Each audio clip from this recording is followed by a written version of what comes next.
Now, there were days that I showed up and I was so sleep deprived that I did my primary strength exercise. I went in and did squats and I did not do any of my accessory work or any of my conditioning. And that was fine because I had to understand during that period of time, my bucket was very full from this lack of sleep, insane stress. Hey, what's up, guys? Welcome back to the Stay Sore podcast. My name is Skitsko. I'm your host, and I have the huge pleasure to talk today on this podcast to Zach Long. Well, you have a lot of different letters after your name, but the main one is PT, physical therapy. And I think you're the perfect person to talk about this topic, which is longevity in the fitness industry. Is it even possible to constantly get better? How do we do longevity in the gym? So let's start with the don't get injured standpoint. I think there's a couple of pieces to that. So first of all, there's this balance between pushing your fitness forward and how much you can recover from that. And so that balance is the key to training no matter where you are in your spectrum of age. So we always want to be continually trying to do more volume in our training. That's what's going to push our fitness forward. So that's why you don't show up and every single day do the exact same 30 minutes workout every day. You want to be increasing that from 30 to 35 minutes if you're a runner. You want to be going from, lifting a 45-pound barbell as a barbell athlete to putting 55, 65, 400 pounds on the bar over time. But the key with us increasing our training volume is that we do that fairly consistently without these giant rapid increases in our training volume. So we tend to see a lot of people get in trouble when they see giant spikes in their workload. So a great example of that that you'll see a lot in like the CrossFit athlete is an athlete that's going to CrossFit, the standard 4 to 5 times per week. All of a sudden they decide that, I really feel like I need to build my baseline strength up. And so they go from that 4 or 5 days a week of CrossFit where maybe they're seeing 1 or 2 squat variations that week. Maybe every 2 to 3 weeks they see a really heavy squat variation show up, but they decide that they want to get really strong. And so they jump into the small off squat cycle. So they're squatting high volume, high frequency, high intensity. If you're not familiar with the small off squat cycle, you can look it up and your eyes will get really big when you see what's heading your way. But those are people that went from a low volume of squatting to really rapidly jumping up to high frequency, high intensity, high volume. And it's that giant jump up that so often will challenge tissues beyond what they're prepared for. And so if you want to build up to doing a small off squat cycle and you're a CrossFit athlete, then maybe you go and for a month, you make sure once a week you have a heavy squat in there. So you maybe put in some accessory work compared to what your gym's typically programming. Then for month 2, maybe you do twice a week, you're doing some squatting volume. And then month 3, you jump into the small off squat cycle so that you're taking these steps up in your training volume rather than taking like a huge punch all at once. We don't need the knockout punch, but we can sustain a few jabs essentially. Is what I'm getting at there. Okay, so your whole point, let me summarize real quick, is progressive and very slow, conscious progression. Go one step at a time. Don't skip steps, right? Right. Yeah. Just make sure. So you said something about volume and intensity. So as a physical therapist, and you also have a clinic where you treat athletes and people and stuff. What's your opinion? I have a strong opinion, and you can prove me wrong. But what's your opinion on volume versus intensity? That's going to really be dependent on your goals overall. So, I work with everybody from games levels athletes to average Joe. So the average Joe tends to probably need to be more focused on the intensity of their training than the volume. And that's why CrossFit.com, CrossFit Level 1 certification, they talk all the time about focusing on intensity. And if you go to CrossFit.com and look at their programming, they're typically programming only one element a day. You show up and we're doing 5x5 deadlifts. You show up and we're doing this 15-minute AMRAP. They're not throwing both of those together.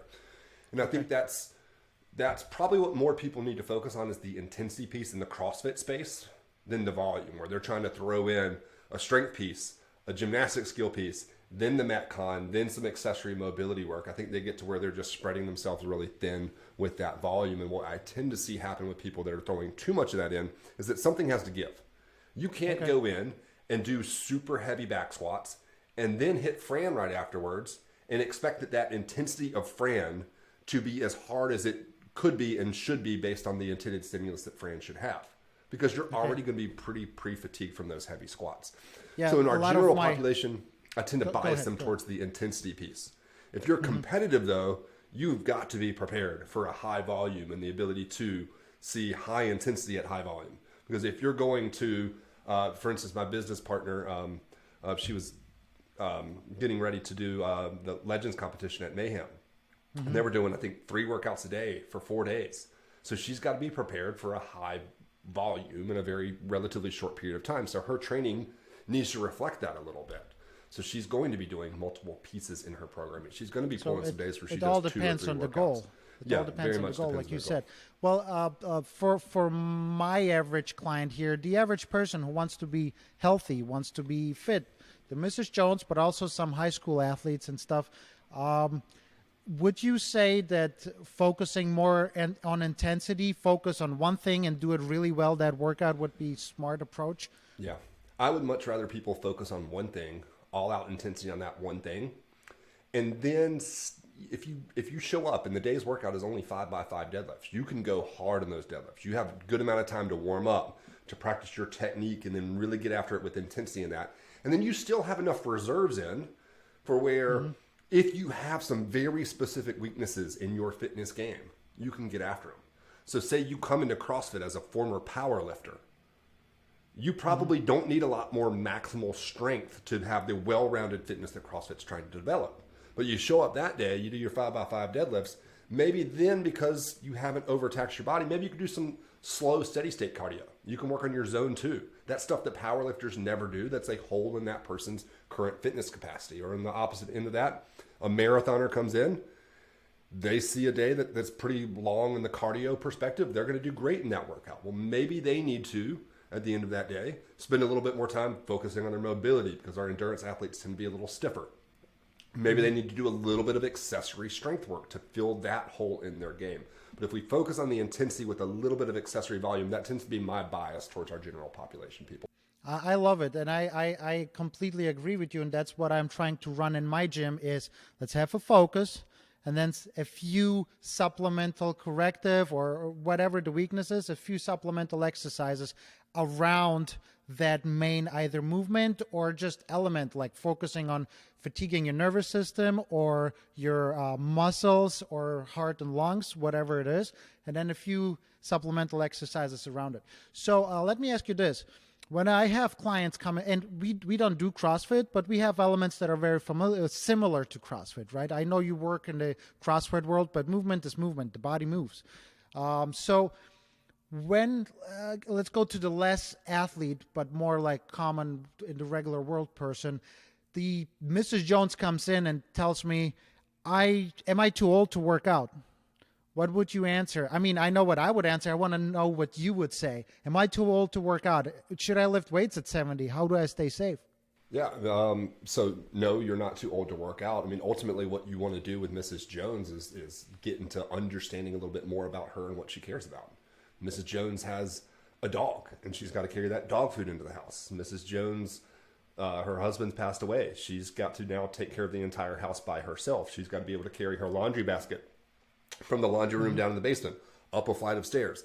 We need to make sure that we're keeping her strong and fit as much as possible so that she has maximal quality of life no matter where she is. So if she's 7 years old, she might not have the goal of running a marathon again. She may, because there are some amazing older adults now that are doing insane feats of fitness like that. But no matter what, like, we all want to live a better life. Nobody wants to be in a nursing home when they're 70. Nobody wants to be completely reliant on in-home help at that age. How do we get ahead of that stuff? It's by building more of a buffer against those downfalls by building fitness.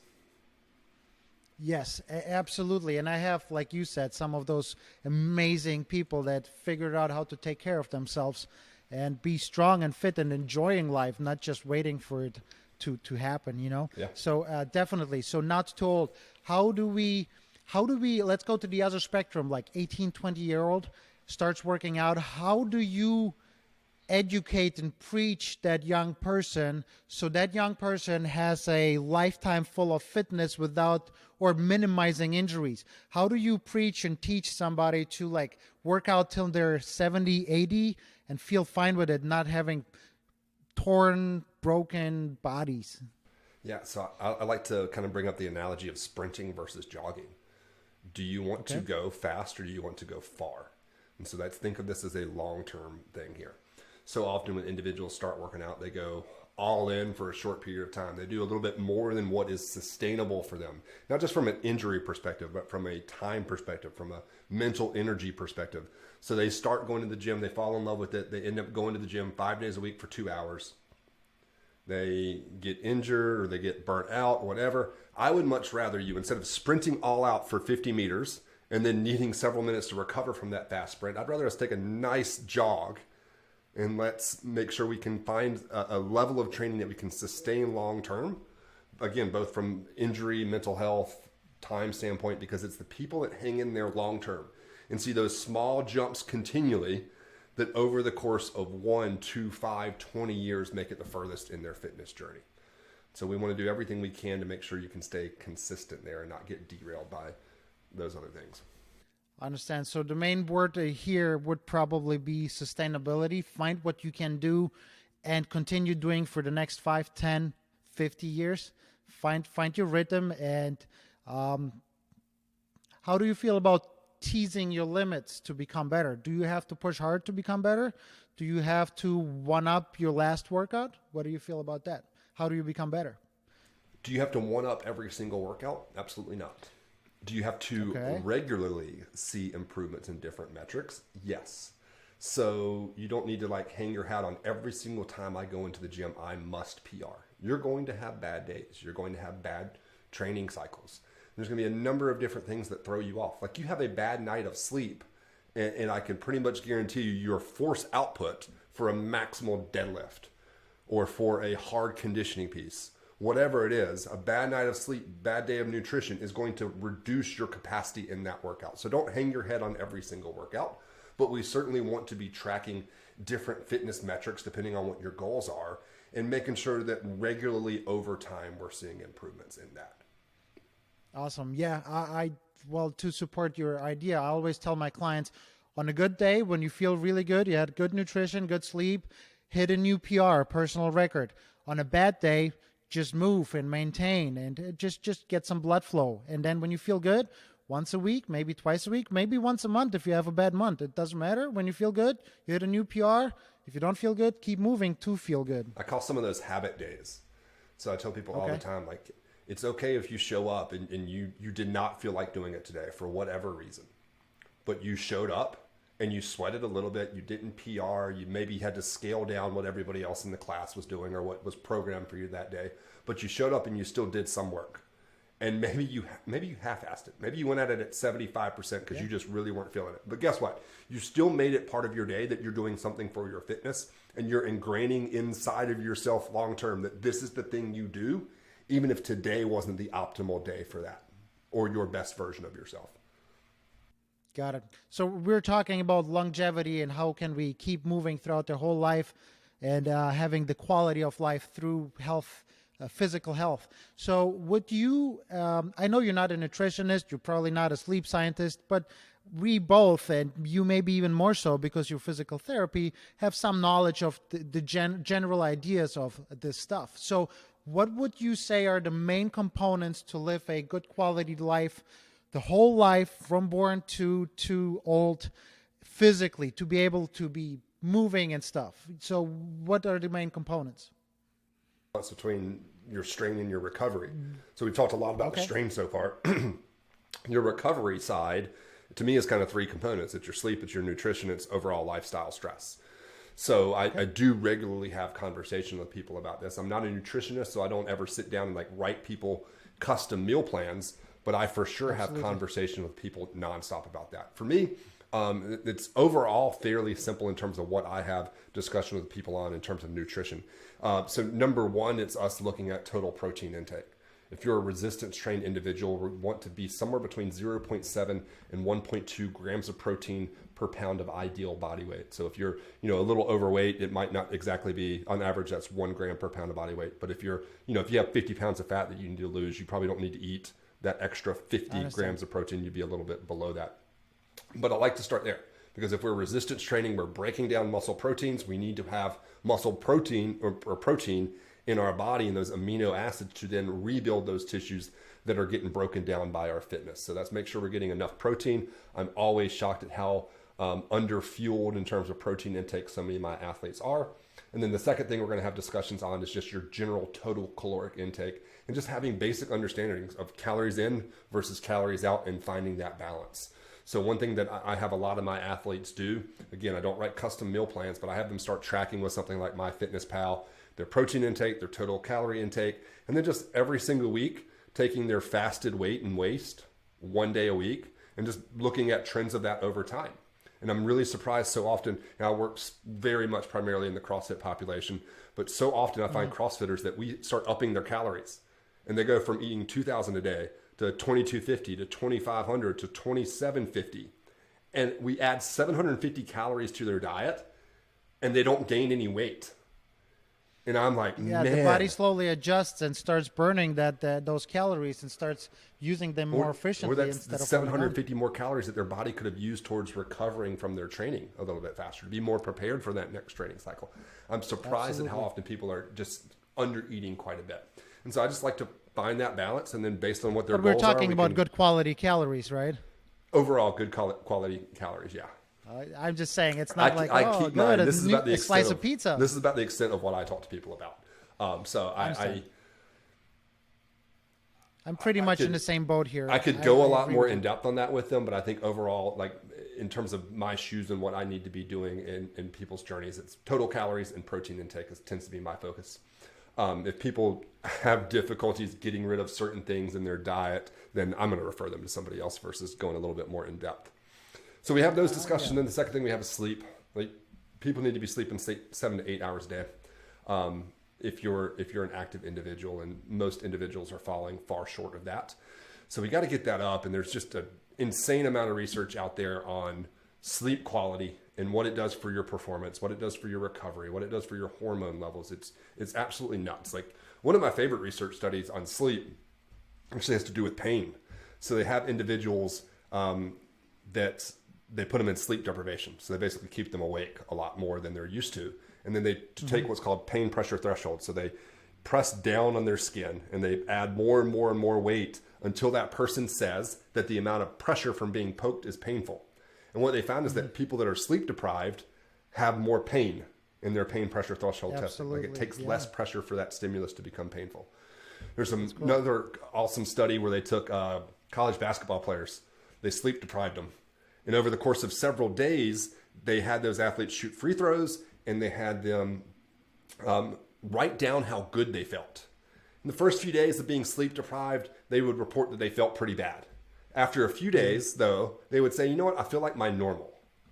Basically, they accommodated towards their sleep deprivation. They started to think that they were doing okay, but when they started to look at the objective markers of their free throw percentages, what they found was that those people lost sleep. Objectively, they were doing worse. They weren't shooting free throws as good. But subjectively, they thought they were doing good. And I think a lot of people are in this state of mind where they think that they're doing okay on their 5 or 6 hours of sleep on a daily basis. But really, they're just used to being in this sleep deprivation state, and they don't realize how much it's actually holding back their performance. So we got to talk about. I feel like you're talking about me right now. I got a 6-month-old, so I have 3 kids, so it's painfully sleep deprived here. And I actually just 2-3 months ago, I finished reading the book by Matthew Walker from Berkeley University. It's called Why We Sleep. And he's one of the leading guys on research on sleep. And I started rethinking a lot of things. I mean, yeah, it's nice to like have a business and hustle and sleep 5 hours, 6 hours, but probably not the best thing. It's hard to find the balance. It's hard to find the balance. One of my favorite quotes from Dr. Matthew Walker is, sleep is the greatest performance enhancing drug that nobody's using. Amen. Amen. Yeah, absolutely. When you have a good night, not just one, but like 3 or 4 good nights in a row, I feel like Superman. Oh, yeah. Or even, so absolutely. So we got nutrition, we got sleep, and then you mentioned stress or overall like lifestyle. Yeah, lifestyle stress. Everything goes into the same bucket. So whether that's your training, stress at work, stress at home, like all of that stress is cumulative on your nervous system.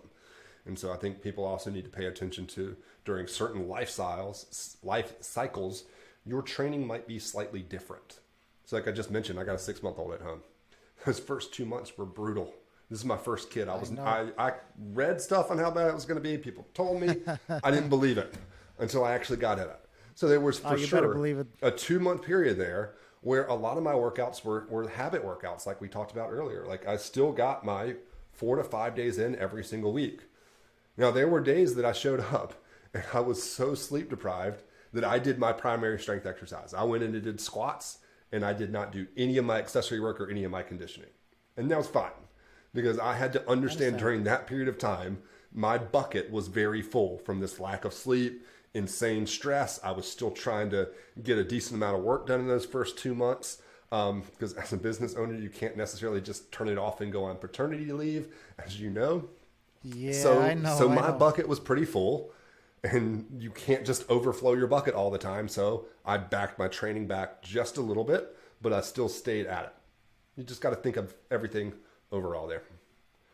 Good for you. I just got another bucket so I can overflow it. I'm just kidding, but I'm trying to figure it out. So really quick, let's do very practical tips from a physical therapist, your professional opinion, warm-ups, stretching, foam rolling, that kind of stuff. And I preface it with the statement that I don't do crazy amounts of stretching. I like dynamic stretching before warming up and then static stretching for things that need stretching, not just stretching for the reason of stretching because everyone says it's good for you. I like the idea of if something needs stretching, we're going to stretch it. Otherwise, some dynamic mobility flows and then let's work out and slowly warm up. How do you feel about that? My belief on stretching and mobility work is to do as little as possible, as much as is necessary. So if you are somebody that moves great, you can get into the positions that you need to for the style of training you do. I don't see any dramatic added benefit in you doing more mobility work other than let's say you show up one day and something feels a little funky, a little off, and you stretch it or mobilize it, feels a little bit better, fine. But if you move well and can hit the positions you need, I don't think you need to stretch anymore. I think you now need to work on fitness. You need to build up your cardiovascular endurance, your strength, your power output, your agility, et cetera, et cetera, et cetera. If you're somebody, though, that has mobility limitations that are putting you in less than optimal positions or not allowing you to do the movements that you care about, then you do need to be doing some extra mobility work in terms of your training. And I'll say one thing that I think a lot of people mess up on there is that they hit the wrong areas. So you want to either make sure you're working with a coach that understands how to break down the movements that you're having difficulty with, or you want to find different ways to self-test your mobility. So if you go to performanceplusprogramming.com, I've got a free resource if people want it. Performanceplusprogramming.com. I'll link it down below. Okay, /ultimate-mobility checklist. It basically, you go into that and you say, I'm having trouble with my back squat or my front rack position or my overhead press. You click that movement, it takes you through the different tests that you need to look at to actually make sure you're stretching the right area. Because for instance, that's awesome. in the squat, I see a lot of individuals that say that their hips are tight, but really they have stiff ankles and they have to make up for those stiff ankles with their hips. And so their hips feel tight, but their hips are tight because their ankles are actually tight and their hips are just picking up the slack. Think of it as a group project. If you and I are in a group project and you're doing all the work and I'm being lazy, who's mad in that situation? You're mad because you're doing all the work. I'm happy. I'm not doing anything. This is great. I'm going to get a good grade while Bo does all the work for me. So you need to make sure you kind of have that workload spread out. In terms of the warm-up. Sorry, go ahead. Go ahead. No, you go ahead. In terms of the warm-up, I'm on board with you there. So I want you to get your heart rate up. I want you to, warm the specific muscles up that you're going to see in that workout. I prefer for that to be more dynamic stretching, movement-based stuff that's going to get you prepared for those specific movements that you're going to see that day. I don't typically program much from a static stretching perspective before working out, unless we both know that the movement showing up in that workout, you are going to get in really poor positioning unless we do some static stretching to open it up. So let's say like we got a lot of squat volume coming up today and we know that your hips are tight and that hip tightness limits your squat depth.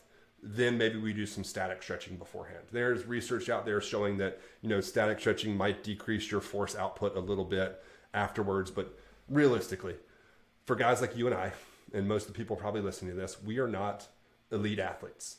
I am not about to play in the Super Bowl next week. I'm not going to the Olympics.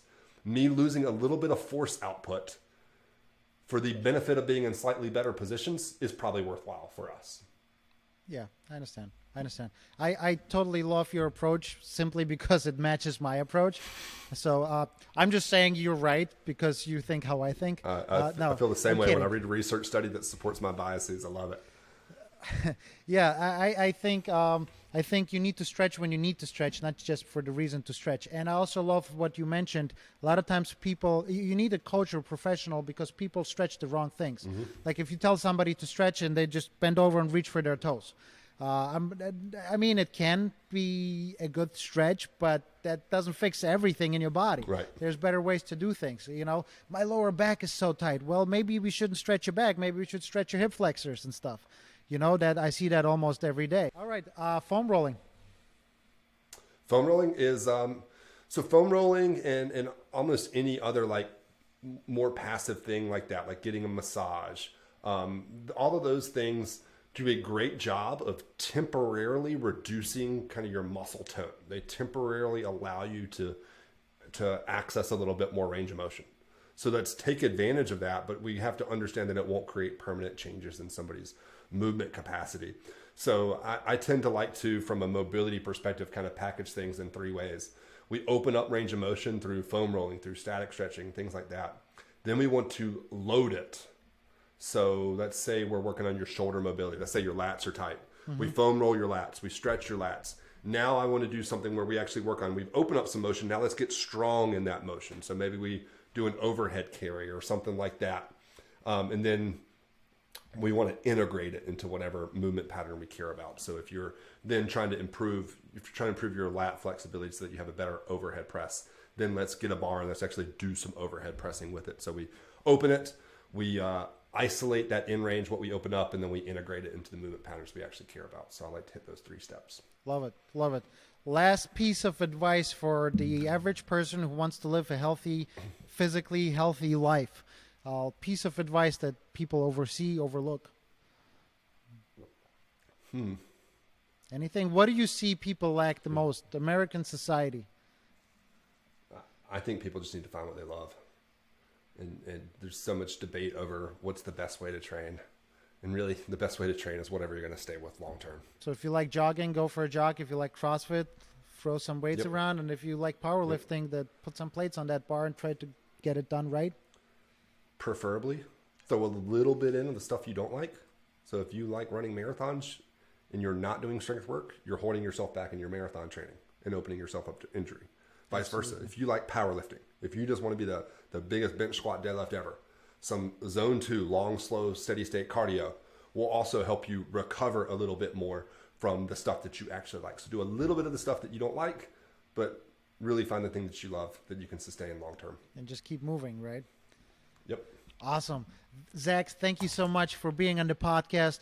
Really quick, where can people find you if they want to talk to you, see what you do? And just really quick, I found you through Instagram. This is the first time we have a conversation, but I loved your post. I think they're very educational. They're important for people to see.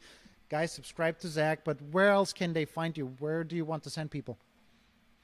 So you can find my personal stuff is on the Barbell Physio on Instagram, Facebook, or the barbellphysio.com. That's where I put out articles and different informational posts. Put out a lot of different accessory programs. Like if you're trying to improve your mobility or hit certain like gymnastics goals, if you want to learn to handstand walk, we have different programs to hit your specific goals as accessory programs at performanceplusprogramming.com. Or we also have a team of fitness forward physical therapists across the state. So as of December 2022, when we're recording this, we have 18 different locations at onwardphysio.com. And those are all physical therapists that understand human movement, that are your partners in moving better, not people that are going to say, stop doing that, just rest. They're going to be people that find solutions and help you modify your training when something comes up rather than stopping your training. Frustrates me when people say just rested. Yeah, hate it. Yeah, me too. All right, Zach, thank you so much for being on the show. I love what you had to say, to preach, in some ways even support my ideas. I feel better about it now. Thank you so much, and I hope we can do this in the future again. Enjoyed it, Bo. Thank you. All right. Take care, guys.